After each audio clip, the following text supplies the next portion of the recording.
I am Mario. I don't know who the fuck I am. I need to talk foosball. So we've covered week 11 scores. Wow. What they call it? I ain't afraid of please. Flexing. We covered the most of week 12 minus one game.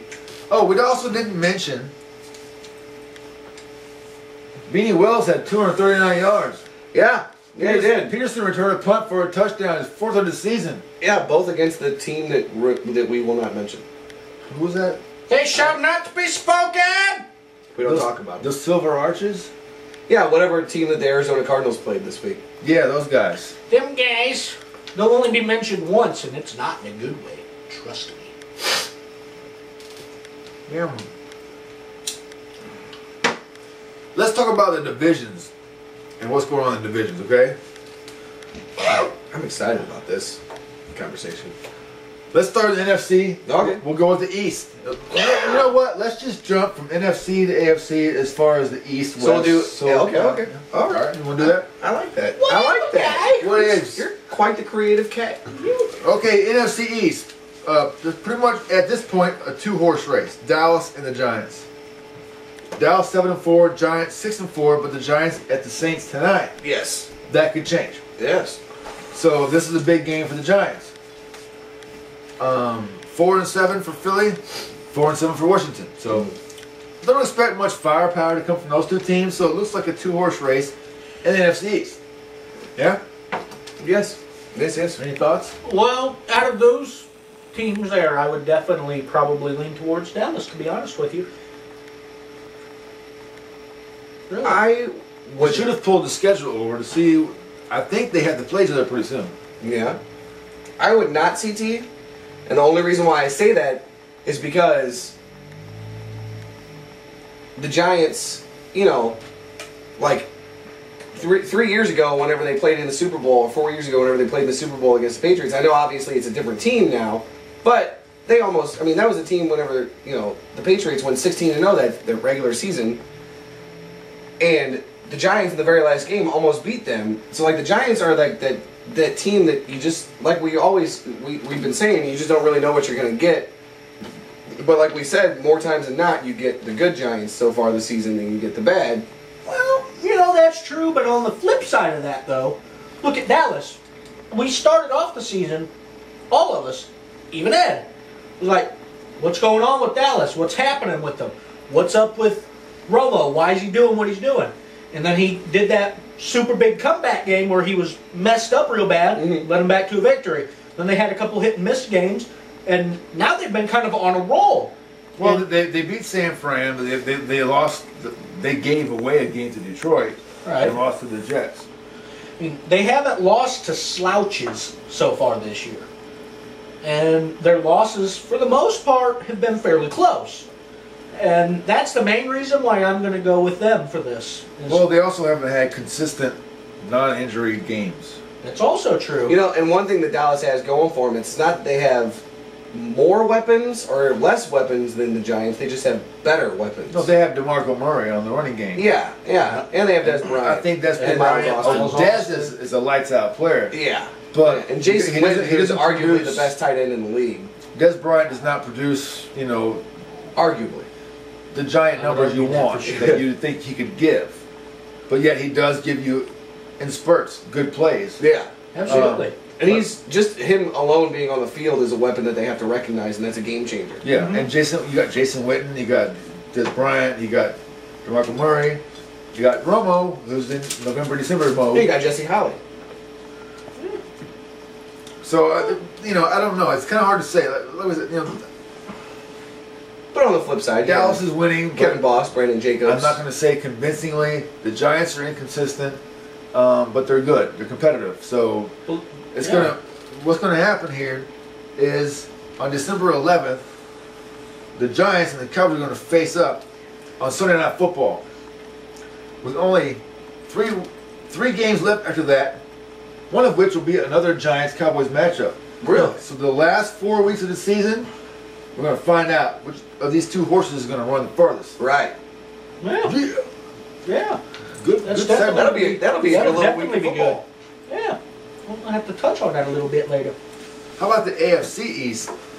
You got the Patriots at 8-3, the Jets at 6-5, Buffalo at 5-6, Miami at 3-8. Now, even though Miami's at 3-8, they're a pretty tough 3-8. Yeah. They are. I don't know if they'll catch up to Buffalo, but Buffalo's going backwards. Miami's kind of going forward. They're not winning, but they're playing good. Yeah. There's a little bit of a cross section there. Yeah. But New England and the Jets, they're 2 games apart right now. That's a tough 2 games, considering that they've played each other 2 times now. Yeah. That's usually kind of the pivotal point, either which way. Yeah. And the Patriots rolled them both times. Yeah. Yeah. And I think that that's going to be the deal breaker this season. Next season will be a different story. This season, though, I think the Patriots are going to get that. And you look at the remaining 4, the remaining games of each team, and yes, that's a big Patriots. difference. The Patriots. I mean, it's it's all over ESPN, all over every sports station. Have the easiest schedule out of any team for the rest of the season. Statistically, yes. Yeah, for the rest of the season. So yeah, I think that they're going to get that one. When you see New England look human in the first quarter or so, yeah, they get one little opening, yeah, they devour it. And one thing that I will say is a downfall to Tom Brady is if he messes up like 2 or 3 times in one quarter or in a row, it kind of affects him for the rest of the game. And That's he's true. not usually like up to par for the rest of the game. But on the other side of that, though, that happens to any quarterback who that happens to many times in a row. Yeah. Even greats like him and Aaron Rodgers. It's just not that often you see Brees. Tom Brady get rattled. Right. It's a rare occurrence, and whenever it does happen, it's very impactful for the rest of the game. It is. The Jets ain't doing too bad. They got Washington, KC, Philly, the Giants, and Miami. They can put a good bit in. Might be for a wild card spot. So the Jets possibly are not out of it. But they're up against a couple of teams who have been like either on par, can absolutely destroy whatever the Jets throw at them, or they're facing the team that's the same team, but it's like a completely different team because they're doing so bad. Right. So it just depends on whichever team comes to that game, like Philly and the Giants. Well, yeah. It depends on which version of them you see as to if they'll win. Well, KC, the Giants, and the Dolphins. Yeah. Yeah. All of them have been like It's not easy, flip side teams. but it's there for the taking. So we'll see what happens with that, with the 2-horse race. Another 2-horse race. But Buffalo's one game back. Buffalo's looking at, as far as their schedule, Tennessee, San Diego, Miami, Denver, New England. They just played, yeah, that's a tough call. That's very tough. Denver, who knows? New England, Miami could. I mean, I think the Buffalo Bills have the tougher schedule than the Jets. Yeah. I agree. So we'll put that at New England, New York Jets for the Jets. Are not going to be about this very easily. No. They're going to compete for it. Let's move on to the NFC South. You got the Saints at 7-3 who face the Giants tonight. So if they were to lose, they go to 7-4. If they win, 8-3. Atlanta 7-4. So they're right on their tails. And Yes, they won like 5-6 or something. Like Yeah. 4-5. Yeah. Atlanta's starting to turn around a little bit. Yeah, They are, and I'm liking it a lot. Other than that, Tampa and Carolina. So another 2-horse race. Yeah. In the NFC South. AFC South, you have Houston, who's 8-3, Tennessee at 6-5. I don't see with the quarterback situation in Houston, that could turn real quick. Could. Tennessee very well could surprise a lot of people It could. and win the division. It's not impossible. They've been shocking everybody so far this year with the things that they've been able to do. Because up until here recently, I mean, it was basically a Chris Johnson team. That was it. It was Chris Johnson and the Tennessee Titans. Now it's the Tennessee Titans with Chris Johnson. Hasselbeck is not doing a bad job over there. They're, No, he's not. They're winning games on this consistent play, moving the chains, and just getting. They're hard-working team. It's nice to see him out of Seattle because I hated Seattle and I always hated him just because he was there. Because I don't like it. You know, I hated him by default. Now that he's out of there, it's like, oh, I like you, man. But your hairstyles are similar. But they are. You have a little more him. Yeah, a little bit. A little bit. Behind them, you have Jacksonville and Indianapolis. So another two-horse race. What's with the two-horse races going on? I don't know, but it's kind of seemed... It started off, the year, with there was like 3 teams in one division that was like outstanding, and then the other side was like... And now it's all kind of evening back up. The AFC East started the strongest. Yeah. Oh, let's move on to the NFC North. Green Bay 11-0. They have a 4-game lead over Chicago, who's 7-4. So I don't see that gap's going to probably stay a gap. You got Detroit at 7-4, so Detroit and Chicago will probably bet up for a wild card spot over there, maybe. And other than that, there's not much going on. Yeah, that's funny though. I don't mean to stick on this topic for too long, but the records that the other teams in that division have are winnable records against any other team at this point, except the one that's leading their division. Right, yeah. So, and it sucks that, like, you know, say that it comes down to both of them end up 11-5, you know, Detroit and Chicago. It pretty much goes down to division record after that, and whoever wins, you know, one of the most division games, that's obviously going to get the wild card race if it comes down to that, you know. Right. And it's just a shame that it just, you know, man, I just wish you could squeeze 2 more spots up in that wild card. I know. You know, but well, let's break off the 2-horse race for a minute. AFC North, Baltimore 8-3, Pittsburgh 8-3, Cincy 7-4. That's a race, folks. yeah, it is very much so. That's a good race. It is. Because Baltimore has lost because they shouldn't have lost. Pittsburgh had a hard time with KC last night. Cincinnati is very competitive. Yeah, they are. Dalton and the whole situation over there. Cleveland's in the back at 4-7. AFC North right now looking at one of the best battles in the league. As far as positions go, yes, that's one that could go any which way, any given Sunday. and I'm pretty sure that since he has to play both the Steelers and Ravens again. Cincinnati Bengals. They have Pittsburgh, Houston, St. Louis, Arizona, and Baltimore. Yeah, Oh, so they got to God. play them. They got That's a terrible schedule. That's That is awful. Baltimore has Cleveland, Indianapolis, San Diego, Cleveland, and Cincinnati again. Wow. Pittsburgh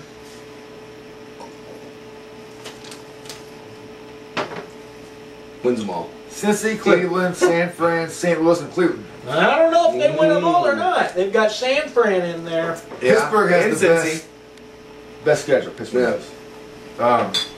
Let's move on to the NFC West. San Fran 9-2, 5-game lead. Yeah. Behind them, Seattle, Arizona, and St. Louis. Come on, San Fran should be If a lot. San Fran does not get that, that's a travesty to not only football, but to that team franchise, and they should disband. I'm not shitting you. If they, I'm not shitting if they drop that kind of a lead to the other teams as Yeah. bad as they are, that's just a travesty, and they have no business doing what they're doing. I will. They need to be working where we are, and we can take their place. 'Cause we Yeah, can We do can that. switch. We can do I'll that. gladly switch in a heartbeat. Yeah, Seattle's the only threat, but not much of a threat.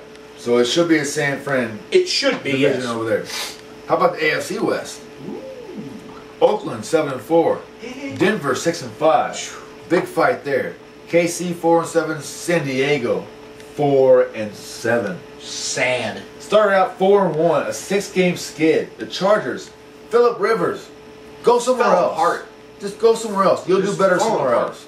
That team, you know, I don't know if it's North Turner. I don't know what the problem is there, but you know, Rex Ryan is right. Yeah. They should have done more with that team than they have in the last 3-4 years. I don't blame him Yeah. for popping off at the mouth on that one because I No, would that's too. very true. Yeah. The Chargers and Cowboys are on the same kind of parallel. They both should have done more by now with who they have. in Yeah. place. Exactly. But I mean, on the flip side of that, though, again, not to stay on the topic for too long, the Chargers haven't been hurt by the injuries that the Cowboys have. True that. The Cowboys have been really badly afflicted by injuries all year. Bryant's been hurt 2 different times. Austin's been hurt 2 different times. Romo's been hurt. They're on a second string running back. Right. And Who's better than their first? I was about to say, while that would normally be a slip down, it's actually working out for their better, which actually kind of evens out the other parts where they've been hurt. But at the same time, though, their quarterback is just outstanding with the Chargers, with Phillip Rivers, but he does nothing. He has been consistently botching games at the end. And Fail. It's been unacceptable. Fail. AWOL Nation. Oh, Fail. It's terrible. They have a concert coming up, by the way. Oh yeah? Yeah, I just got an announcement. I'll tell you about it in a little bit. We'll discuss that one later. So anyway, Oakland, Denver. That's the race over there. Yeah, And that's a good race, man. that is a good race. Let's look at the schedules over there with Oakland and Denver, shall we? Oakland, Miami, Green Bay, Detroit, KC, and San Diego. Whoa. Oh. Woo. How about Denver? Damn! Denver has Minnesota, Chicago, New England, Buffalo, and KC. No easy schedules on either side. Yeah. Nope. That's a true fight right there. That is. That's a true fight. I'm excited about that Whoever one. wins that one out will have earned it. For sure, bar none, period. I have to say right now, on Oakland's side, yeah, Palmer heating up. They're getting a little better, but they're still not, to me, a serious threat. Denver is riding on the Tebow magic. Right. It's going to run out at some point. they're but right. It might not be right now. They're riding heavily on the play of their defense because their defense has been outstanding. Oh, yeah. Is there a single team in the league that has a bigger fan in the Broncos than Jesus Christ? Seriously. You know, that is very true because how in the hell else could they be pulling out the shit they've been doing? Yeah. So there you go. But here's some quick Makes notes me about sick. that. Damn Tim Tebow. Let's talk about division Yeah. wins. Division wins and losses, okay? All right. I got some interesting stuff here. The teams that have won all their division games are Green Bay, No. yeah, Baltimore, Yes. and Houston. Yeah. Who has lost them all? Cleveland, Indianapolis, Minnesota, St. Louis. Shit. You said it. In between is a bunch of twos, You one said threes, the three bad ones. words of no escape. Well, before we leave that, here's the interesting part of the show that I didn't bring you guys yet. All right. Oh, you tricky slice of bitch. Let me clue you in to the whole philosophy of net points in the NFL. The net point theory is I'm this: getting my thinking cap on. you got the points you got the points that your team scores versus the points that your team allows. The differential is your plus minus. Okay, is that simple enough? Right. In the AFC, the surprising leader in net points is the Houston Texans with 114. What? I love Houston, dude. 114 is their plus minus. Second place, That is freaking crazy. New England at 108. Wow. Last Love place, it. Last place, here's a big one. The Colts minus 177. Oh my god. Holy shit. That should be the holy shit Holy moment shit. of all time right there. In the NFC, the highest net point team, the Packers with 155. Second place, San Francisco at 101. Last place, the Rams, Oh, big shocker there. negative 130. Negative 130? Yes. Holy shit. Suck Like, ass. talk about opposite ends of the spectrum for holy shit. You know? I'll tell you what. Really? I You're just pro felt that- football players? What? I know, right? I was kind of happy to come across this net points thing. I hadn't thought about that. You know, you see points for, points against, and you just kind of scroll by it. Right. Same thing in hockey, which is it's bigger in hockey, I think. Yeah. Wow. But, and I just took the top two teams and the last team. The in-betweens are pretty interesting. Really? There's some very close, you know, point spreads, or so to speak, going on between winning and losing. Yeah. So, very interesting stuff there with the net points. So keep an eye on that the rest of the That's season. pretty neat. I'm glad you brought that to my Yeah. attention. I'll have to keep an eye on that now. Yeah. So between that and Net the point. division, Oh, You get a golf clap for that, man. net point. Golf clap. other than that, that's going to pretty much end the second quarter. Coming up in the third and fourth quarters, we have the usual. We have Carl Terry's CT's Hot Seat. Got a different name tonight, though. Yes, we do. And we'll unveil it on the video. We won't show it tonight. You'll see on the video. We got Mario's Holy Shit, That Pisses Me Off segment. And we all have some good stuff in there. More so, These two guys. It's rant time in the third quarter on Pigskin Holiday.